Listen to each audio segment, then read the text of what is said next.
తెలంగాణ ప్రభుత్వం ఇచ్చిన 6 గ్యారంటీల్లో 2 లక్షల రుణమాఫీ కోసం ఎదురు చూస్తున్న తెలంగాణ ప్రజలకు ఓ మంచి శుభవార్త అందించింది తెలంగాణ ప్రభుత్వం. మరి ఈ రుణమాఫీ ఎవరికి వర్తిస్తుంది? ఈ రుణమాఫీకి ఎవరు అర్హులు? ఈ రుణమాఫీకి రేషన్ కార్డు ప్రామాణికమా లేదా పాస్బుక్ ప్రామాణికమా? రేషన్ కార్డు లేని వారికి ఇది వర్తిస్తుందా?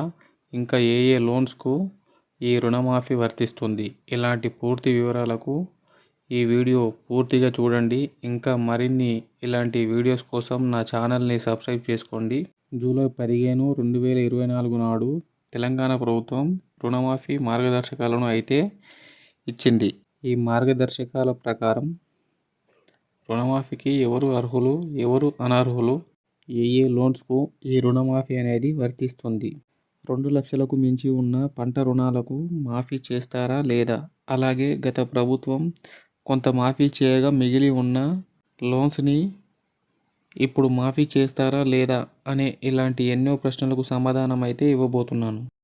ముందుగా ప్రకటించినట్లుగా 2018 డిసెంబర్ 12 నుండి 2023 డిసెంబర్ 9 వరకు రైతులు తీసుకున్న 2 లక్షల పంట రుణం అయితే మాఫీ చేస్తామన్నారు.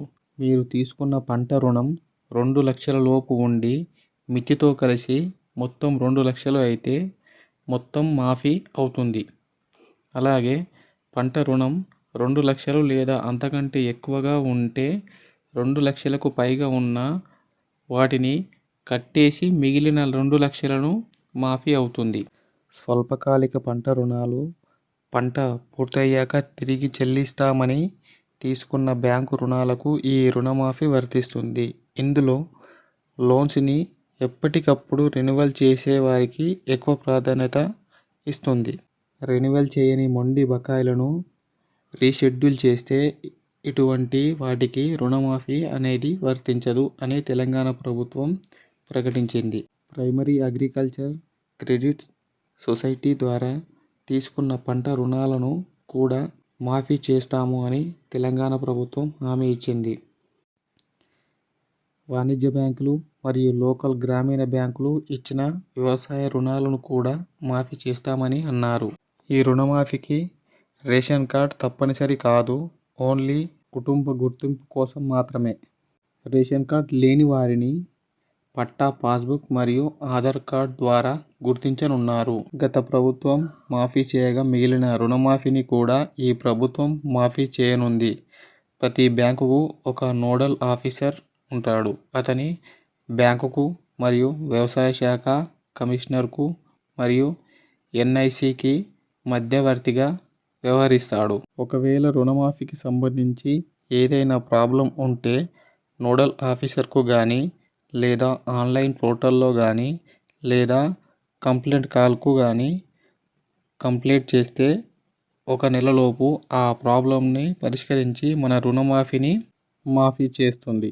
ఈ నెల అనగా 18వ తారీఖు జూలై 2024 తారీఖున 4 గంటల లోపు లక్షలోపు ఉన్న వారికి ఈ రుణమాఫీ అయితే చేయనున్నారు. 2024 జూలై ఈ నెల ఆఖరి వరకు 1,50,000 వరకు ఉన్నవారికి మరియు ఆగస్టు 15 కల్లా 2 లక్షల వరకు ఉన్న రుణమాఫీని 3 దఫాలుగా విడుదల చేయనున్నారు. అందుకు దాదాపుగా 31,000 కోట్ల రుణమాఫీ చేయనున్నారు. ఈ రుణమాఫీకి పట్టా, పాస్బుక్ మాత్రమే ప్రామాణికము. తెలంగాణ ప్రజలు అందరూ గుర్తుంచుకోవాల్సిన విషయం ఇది. మీ పంట రుణమాఫీ అసలు మరియు మితితో కలిసి 1 లక్షలోపు ఉంటే మీ రుణమాఫీ అనేది 2024 జూలై 18వ తారీఖున సాయంత్రం 4 గంటలకు అయితే రుణమాఫీ అవ్వడం అయితే జరిగింది. ఈ వివరాల కోసము మీ రుణం తెచ్చుకున్న బ్యాంకుల దగ్గరికి వెళ్ళి ఒకసారి అయితే చెక్ చేసుకోండి. Thank you.